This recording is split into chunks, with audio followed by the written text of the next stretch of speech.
Hey, welcome. Today we are going to tackle something absolutely critical for any project, classifying your equipment under the Pressure Equipment Directive, the PED. Getting this right from the start, well, that's the foundation for everything. But get it wrong?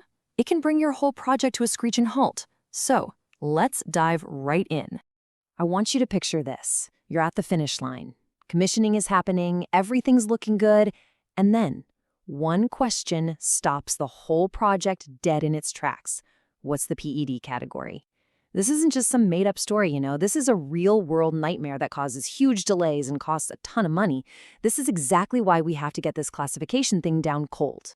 So over the next few minutes, we're going to give you a super clear, repeatable system. We'll get into the huge difference between fluid Group 1 and Group 2. I'll walk you through a reliable 5-step workflow you can actually use out in the field. And maybe most importantly, we'll look at the common mistakes so you know exactly what to avoid. Okay, so why all the fuss? Why is this one little step so important? Because your classification, it's not just checking a box. It is the absolute foundation of your entire compliance strategy. Seriously, every single decision that comes after is built right on top of this one.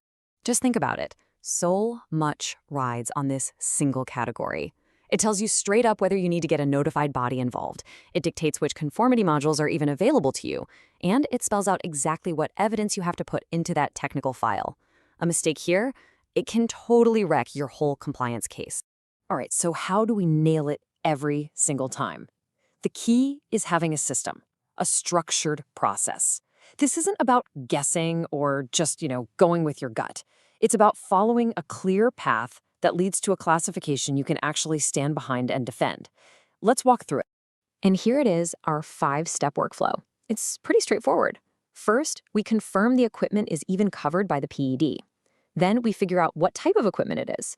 After that, we determine the fluid group, choose the right parameters, and finally, we use the Annex II table to get our answer. We're going to break each of these down. So, step 3, figuring out the fluid group. This is a huge decision point. Group 1 is for your higher hazard fluids. We're talking explosive, flammable, toxic stuff. Group 2 is, well, pretty much everything else. Think steam, air, nitrogen.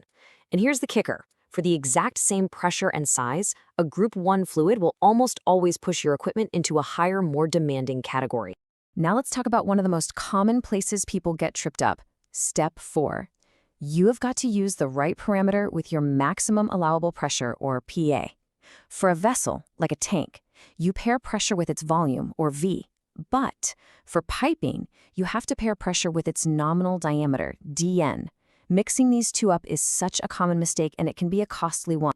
And finally, step 5. This is where you actually get your answer from those tables in Annex II. The result is going to be either SEP, that's sound engineering practice, or a specific category from I to IV. But hold on, you're not done yet. The single most important part is to document this outcome. Your decision has to be traceable. Okay, theory's one thing, but let's see how this whole workflow actually plays out in the real world.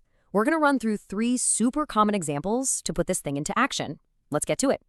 First up, a compressed air receiver. Easy enough. We identify it as a vessel, right? It's a tank designed to hold fluid. The fluid itself is just air, which isn't hazardous, so that puts it squarely in Group 2.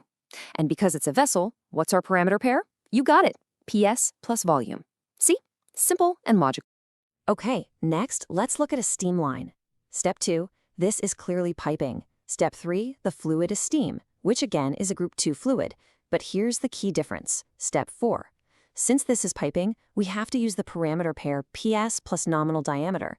This little change means we're going to be looking at a completely different table in Annex II. And for our last example, an LPG vessel. The equipment type is a vessel, so we already know we're using PS plus volume. But look at that fluid group. LPG is flammable. That makes it a high-hazard Group 1 fluid. And this, my friends, is the game changer. Even if this vessel had the exact same pressure and volume as our air receiver, being Group 1 means it would probably land in a much higher PED category. So, seeing the workflow in action is great, but it's just as important to know where people usually go wrong. Let's talk about the 3 most frequent errors that can completely tank your classification. All right, number 1, always use PS, the maximum allowable pressure. That's the design limit, not the normal everyday operating pressure. Number 2, like we've said, never mix up V and DN. Volume is for vessels, diameter is for piping. Got it? And finally, if you choose a fluid group, you have to be able to justify and document why you made that choice.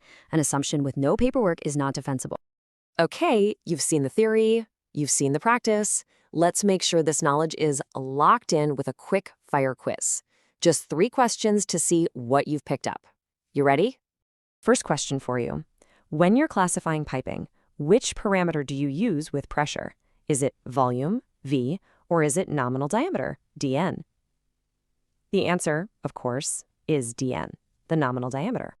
All right, second question. Why does getting that fluid group rate matter so much? What's the big deal? It's because those group 1 fluids, the hazardous ones, will almost always land you in a higher and therefore more strict PED category for the same size and pressure equipment.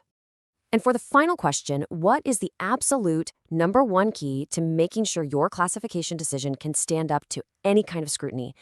The answer is documentation. A defensible classification is a traceable one. You have to write down your logic.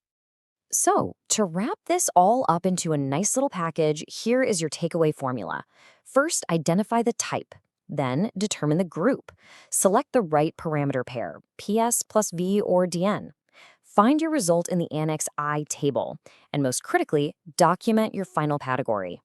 You follow this path, and I guarantee you'll have a solid, defensible classification every single time. So, you've just mastered classification. What's next? Well, in our next explainer, we're going to take those essential safety requirements from Annex I and turn them into a practical, hands-on field checklist that you can use on your very next project. Hope to see you there.